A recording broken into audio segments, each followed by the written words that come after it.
if you've ever been going through something and you're really struggling, you're really worried about something, you're anxious about something, you're overwhelmed by something, and some well-meaning person, somebody who means well, who is not out to harm you or hurt you or make you feel worse or make you feel belittled, but a well-intentioned person says in your moment of deep worry and anguish, they say these words to you: don't worry about it. Has that ever happened to you? And they, you know that they mean well. You know that when they say don't worry about it, that they really are trying to be helpful and get you to fix your eyes on something else and see past what's causing you to worry. But have you ever thought about that and wish that you could just react in a way that's like, oh, well, thank you so much. I am no longer worried about that thing I was worried about. And if I had any idea that that was what was going to make me feel better, I would have told you a long time ago what I was so worried about. I don't know. We have those moments where that, I've been that person. I know I've been that person that says something like, don't worry about it. And that doesn't really help sometimes, does it? Especially in the moments when we are just consumed with worry. Those moments where we are up to our eyeballs in worry. We're up to our eyeballs in anguish because we're so incredibly anxious and worried about whatever it is that we're worried about that we couldn't hear anything else. And if we're breathing, if you have breath in your lungs this morning, you are probably worried about something, right? Every person here, maybe it's a small something like, what are we going to do for lunch? Because I did not prepare for lunch. Sometimes the worries of my week are, I don't know what we're doing for dinner tonight. I'm really hoping that maybe by chance somebody else has this figured out for a change, because I don't know. Maybe that's what you're worried about, what you're going to do for lunch today. But then there might be some of us that are carrying a huge load of worry this morning. But if you're breathing, if you have breath in your lungs, you're probably worried about something. Some of you are worried about Monday, because Monday means a meeting that you don't want to have, an interaction that you don't want to deal with. Monday means dealing with difficult coworkers, dealing with your peers and other students and coworkers that you just don't want to deal with, that you just don't know how to deal with. Monday might mean an appointment that is not a good one. It might mean getting news that you're not really sure how it's going to go. Some of you today might be worried about how you're going to put food on the table this week. It's not even about what you're going to have, but how you're going to get it there. Some of you are worried about assignments at school. Some of you are worried about what this next year is going to bring. Some of us are worried about our kids and what they're going to face in the coming days. Some of us just live with the constant fear and anxiety that no matter where we go, we can't really go without wondering, is something bad going to happen here? Because that's all we know now. And we live in this constant state of worry and anxiety of going to Walmart, taking your kids to school, coming to church to worship. And we might live in fear just a little bit that something bad is going to happen, because that's all we hear about anymore. Whatever it is that's got you worried today, you're not alone, because I guarantee you we all are worried about something this morning. And David knew a little bit about this. David knew a little bit about worry. And if you turn to Psalm 55, we get this glimpse into something that he's worried about. I'm positive that this is not the only psalm where we see worry with David. And the psalms are filled with many different moments in David's life. And there are times when he is crying out in praise to God. And then there are times like this psalm where he is crying out in agony, looking for God's help. He is desperate. He is overwhelmed. He is worried.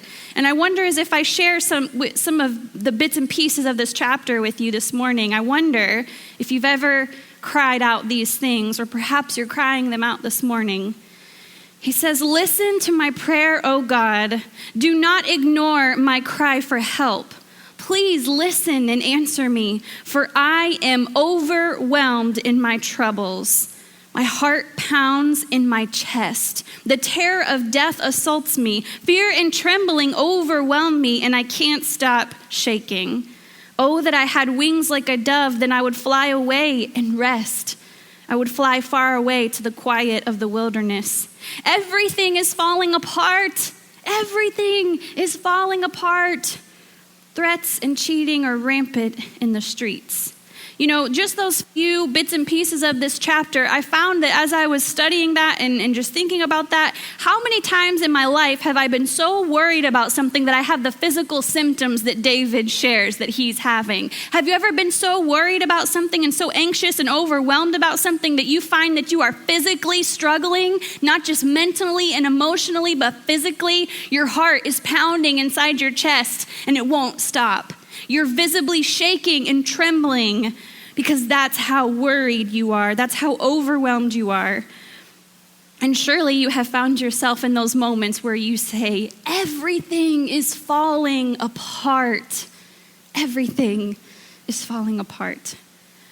But then towards the end of this chapter, he says these words. Somehow, in the midst of all that he's worried and overwhelmed about, he finds these words, the strength to say these words. He says, but I will call on God, and the Lord will rescue me. Morning, noon, and night, I cry out in my distress, and the Lord hears my voice. He ransoms me and keeps me safe from the battle waged against me, though many still oppose me. He says, I am trusting in you, God, to save me.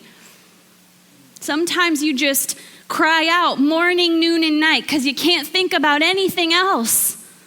You can't possibly cry out about anything else or think about anything else. You're just crying out to God morning, noon, and night about what it is that has you worried. Or maybe you don't. But he says, I am trusting in you to save me. You know, in Matthew chapter 13, Jesus shares this parable. He shares this parable about a man who scatters seeds. And you're probably familiar with this parable. You've probably heard this parable at one time or another. But just to kind of give you the brief synopsis of this parable, he talks about this man who's scattering seeds, and some of the seeds fall along this footpath. And they don't go any further than this footpath. And so birds come and naturally they take away the seeds. They're scattered at that moment. So then he scatters some seeds over some soil that has got a lot of rocks in it. And because there's some soil there, some of the seeds take root and maybe a sign of life sprouts out. But because there are so many rocks, it quickly wilts. And then he talks about how he scatters some seeds among the thorns, and the thorns completely choke out the seeds, and there's no sign of life because of the thorns. And when I read that passage, or at least when I read it this week, I thought about how when we are so overwhelmed and we are so worried and so anxious that sometimes we cannot even hear the good news that is being delivered to us, or the signs of life that are around us, or the words of encouragement from a friend that means well. And it's as if the seeds are being planted among thorns because our worry is the thorns that are choking out the good news. And it makes it to where we really can't see anything other than this thing that we're worried about, this worry that is staring at us in the face. And it's hard to hear anything good and redemptive when our eyes are on that worry. And for some of us, it's a lot of worry. So what are some things that we worry about? I have just this illustration that I want to share with you today, just to really help this sink in a little bit. What are some things that we worry about? Sometimes we worry about not being good enough, don't we? We worry about not being good enough. We worry that we just won't measure up. We worry that of all the things that we've done that have caused us to feel insecure, that we can't focus on anything else other than the lies of, you are worthless, you're not worthy, there's no hope for you, you'll never be good enough. We worry about not being educated enough, not being smart enough, not having the right experiences, not having the right upbringing, not having a story that looks like everyone else's who look good enough, and we worry about not being good enough. We worry about failure. And sometimes we're worried that because we're not good enough, we might fail. Sometimes these two work hand in hand, but we worry about failure. We worry about trying new things, doing new things. You know, we have hopes and dreams and plans for our life that sound great, but we're just too terrified that we're going to fail. Maybe for some of us, we've failed hard before. Some of us have fallen and we have failed miserably at something that we tried, and we're terrified to get back up and try again because we're worried that we will fail again. We listen to the lies of the enemy that say, well, you're not good enough and you'll probably fail, so we worry about that. We worry about our past.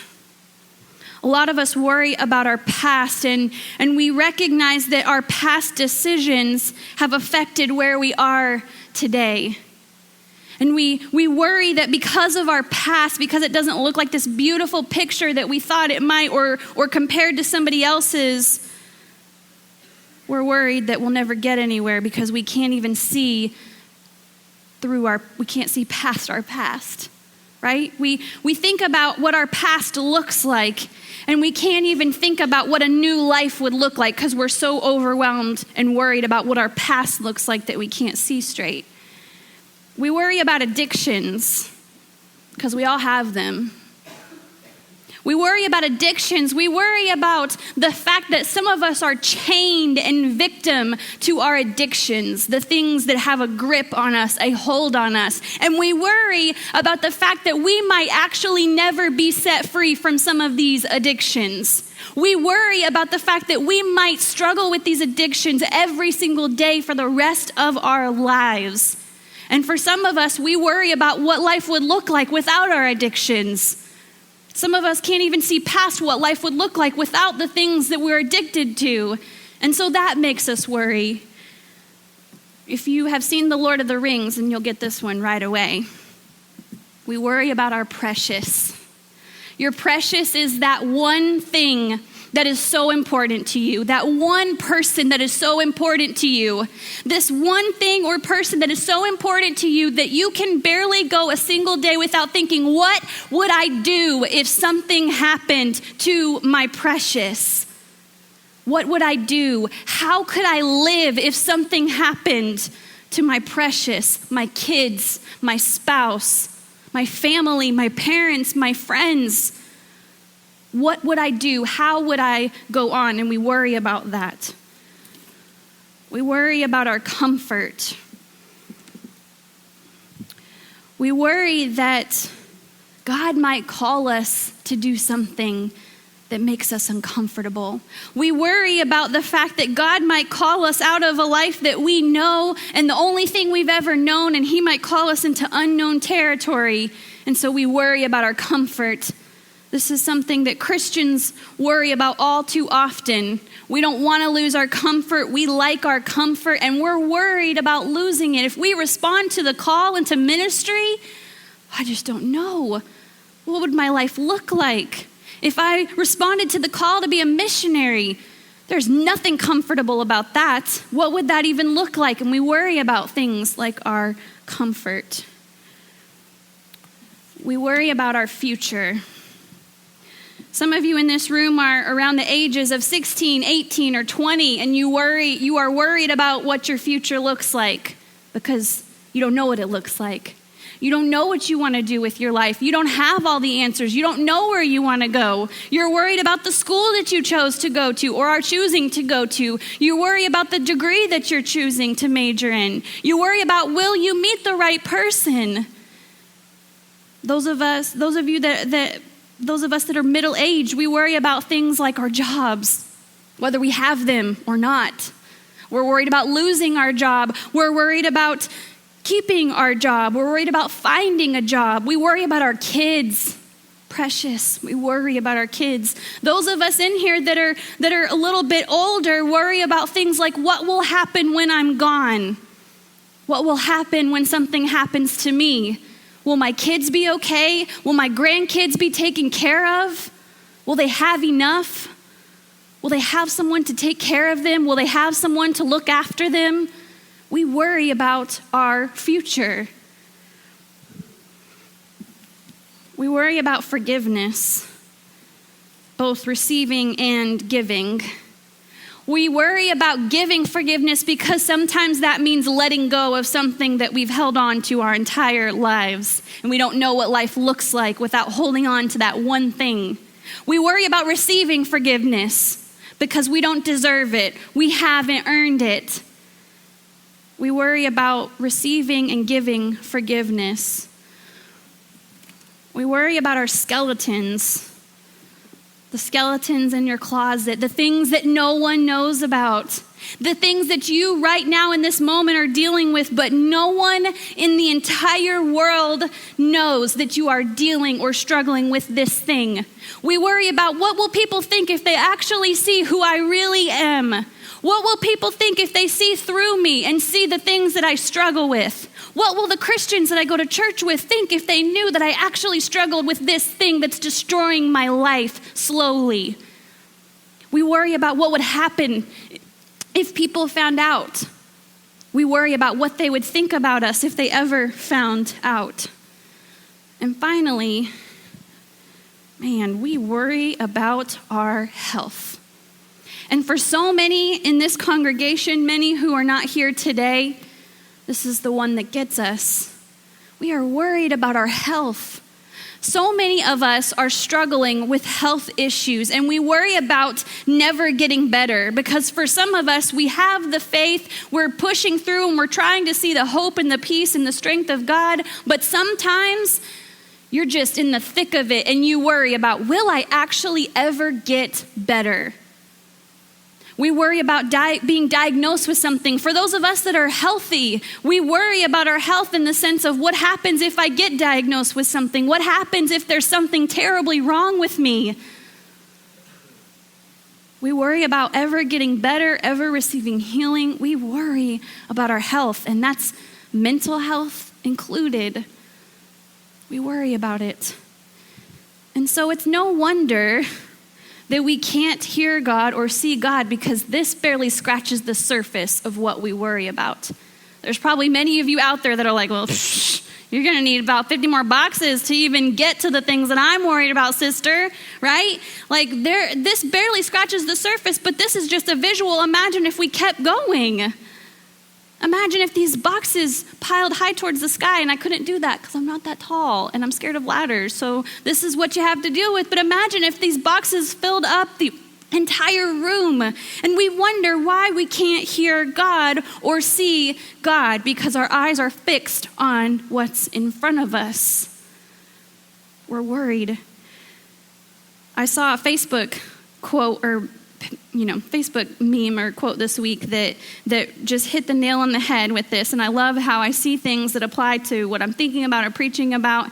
And this one says, worrying doesn't take away tomorrow's troubles, but it takes away today's peace. And that's not even scripture. That's just a quote. That's just a quote that we can relate to. And in fact, unfortunately, thinking about that made me think about a time in my life, a really ugly time in my life, when I was so worried about something. I just had a really ugly time in my life because I was so worried about something.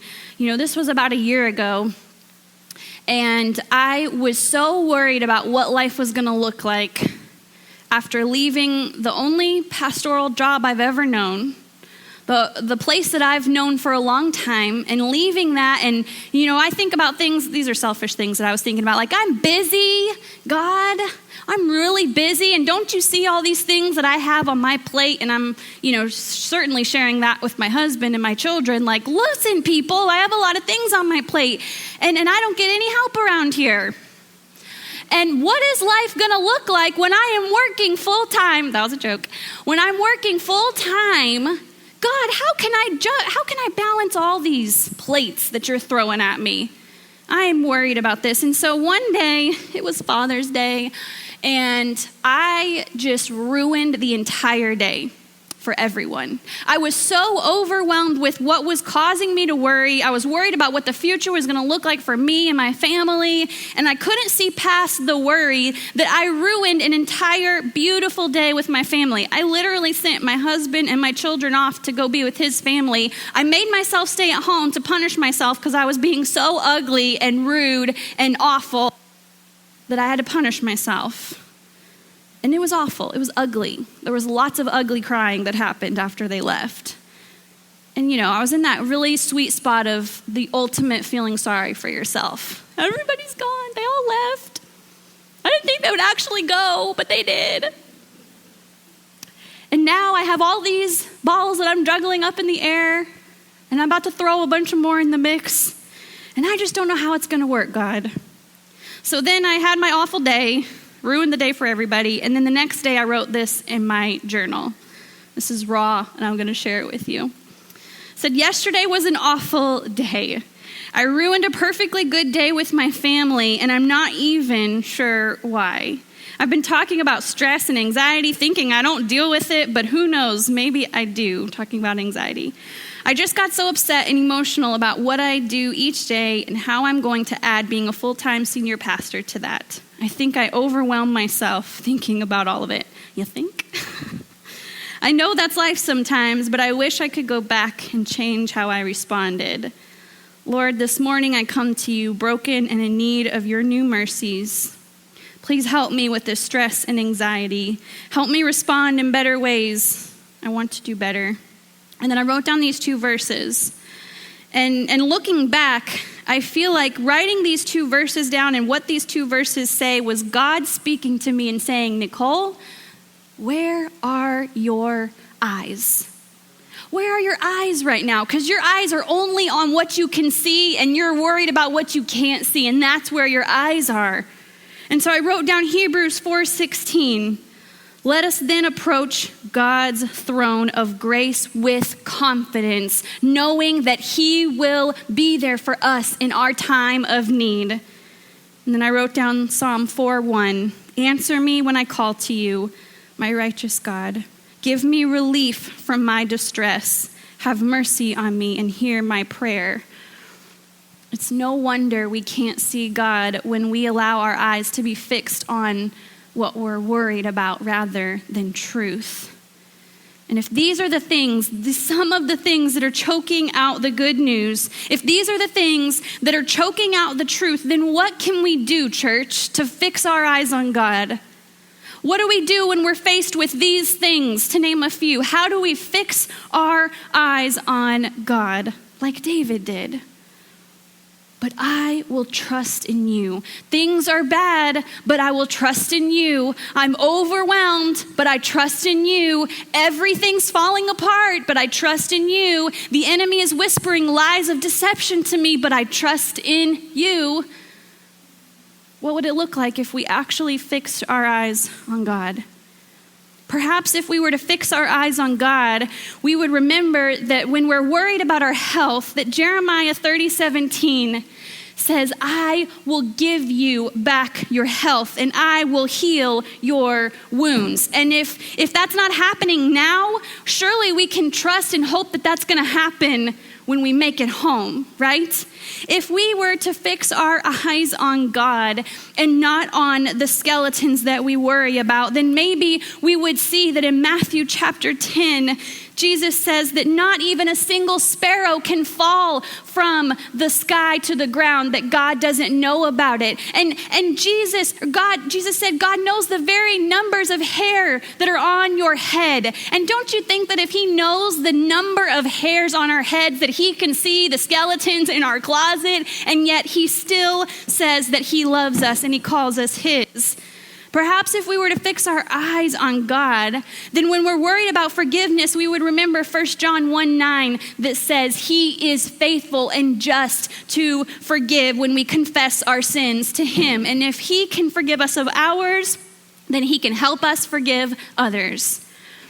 Perhaps if we were to fix our eyes on God when we're worried about our future, we would remember Matthew chapter 6 when Jesus says, don't worry about tomorrow, for tomorrow has enough troubles of its own. And life is more than the little things that we worried about, for we serve a God that knows our tomorrows, that knows what we're going to need, and he will meet us there with exactly what we need. Perhaps if we were to fix our eyes on God, when we're worried about our comfort, we would remember 1 Timothy 1:7 that says that the spirit of fear is not from God, that perfect love casts out this fear. And the Spirit of God is one of power, love, and self-discipline, and we can find comfort in that.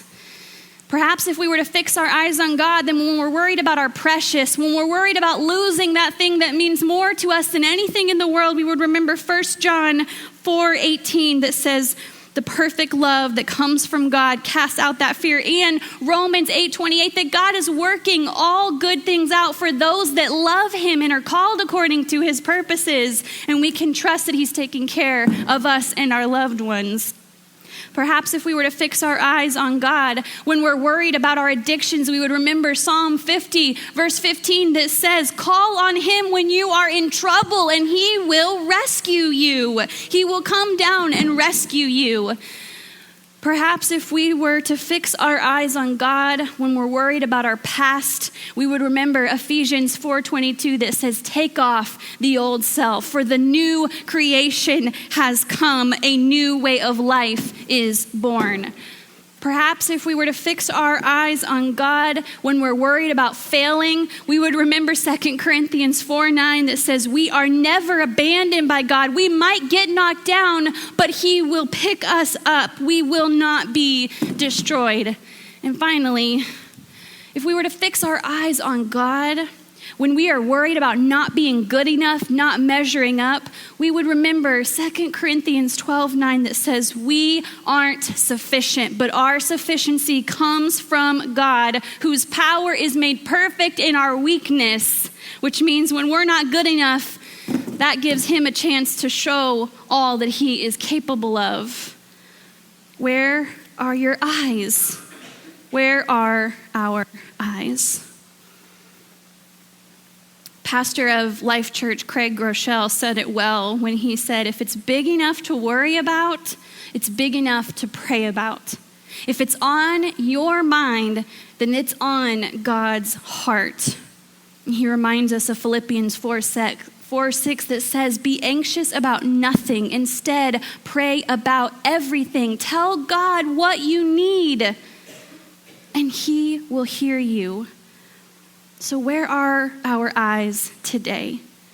Which of these truths do we need to embrace and claim over our lives today? Which of these truths do we need to believe and accept even when we can't see today? Which worries can we lay down today? Will you pray with me? God, I thank you for the truth that is found in your word. God, for every fear and worry that we have, every anxiety that plagues us, God, we know that your word has truth to combat what we're facing. And God, I just pray that as children of the one true God, as children of a God who sees and loves his children, I pray, God, that we would hide these truths in our heart, that we would remember them and think about them often.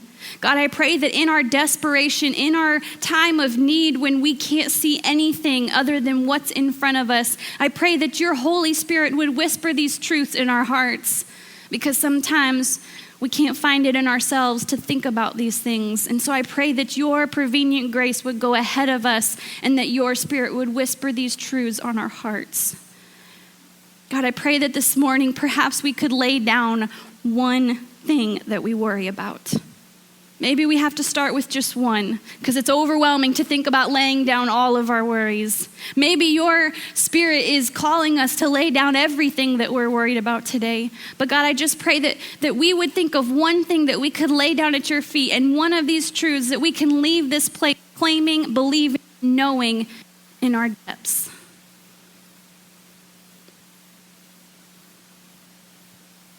God, I just thank you for being a God who continues to come after us. You fight for us. You rescue us.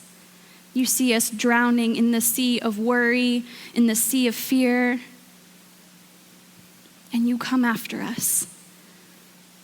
You don't let us fend for ourselves. You don't let us figure out a way back.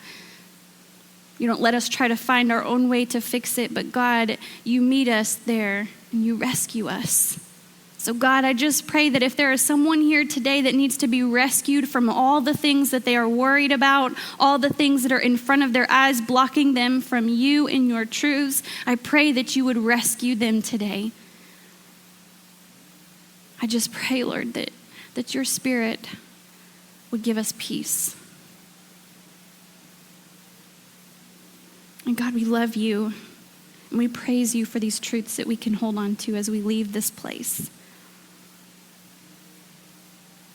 We just ask that you go before us.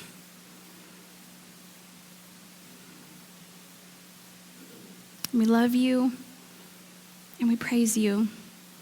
We ask all of these things in the mighty, powerful name of Jesus. And everyone said, amen. May you go in his grace and peace and cling to these truths today.